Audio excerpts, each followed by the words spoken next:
Baby panda park سے اپنے گھر کی طرف آ رہا تھا۔ سامنے ہی اسے ایک کیوٹ سا بلی کا بچہ نظر آیا۔ بیبی پانڈا کو بلیوں سے فرینڈ شپ کرنا بہت پسند تھا۔ اس نے اپنا ہاتھ بلی کے بچے کی طرف بڑھایا تاکہ اسے پیار کر سکے، لیکن جیسے ہی اس نے بلی کو چھوا، اسے ایک زور کا کرنٹ لگا۔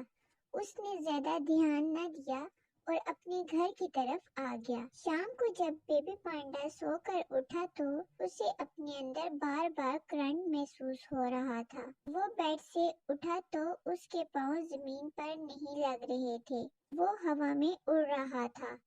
اسے یہ سب کچھ بہت اچھا لگ رہا تھا، لیکن اسے سمجھ نہیں آ رہی تھی کہ یہ کیا ہو رہا ہے۔ اتنے میں اسے بھوک محسوس ہوئی۔ اس نے دل میں سوچا، آج تو میرا مزے کی چیزیں کھانے کا دل کر رہا ہے۔ اس کے سوچتے ہی اس کے سامنے مزیدار کوکیز، بریڈ، پیسٹریز، ڈونٹس سب کچھ آ گیا۔ اتنے میں ممی پانڈا نے کچن میں سے آواز دی، بیبی پانڈا میری طرف آؤ۔ جی آیا ممی، اس نے جواب دیا، اور جیسے ہی جانے کے لیے اپنے قدم آگے بڑھائے، وہ اڑتا ہوا کچن کی طرف چلا گیا۔ بیبی پانڈا اب سمجھ چکا تھا کہ اسے میجیکل پاورز مل چکی ہیں، لیکن کیسے، اور وہ ان کا استعمال کیسے کرے گا، یہ اسے سمجھ نہیں آ رہی تھی۔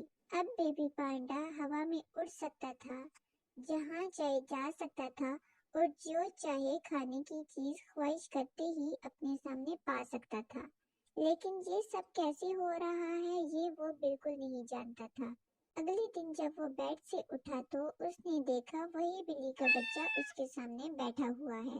بلی نے کہا، پیارے بیبی پانڈا، میں عام بلی نہیں ہوں، ایک جادوئی بلی ہوں، لیکن کل جب تم نے مجھے چھوا تو میری میجیکل پاورز تمہارے اندر آ گئی ہیں، میں انہیں واپس لینے آئی ہوں۔ بیبی پانڈا زور سے چلایا اور دھڑام سے بیڈ سے نیچے گر گیا۔ اس کے ساتھ ہی اس کی آنکھ بھی کھل گئی۔ تب اسے یاد آیا کہ یہ تو ایک سپنا تھا، کاش یہ سب سچ ہوتا۔ بیبی پانڈا نے سوچا اور دوبارہ سے اپنے بیڈ پہ جا کر لیٹ گیا۔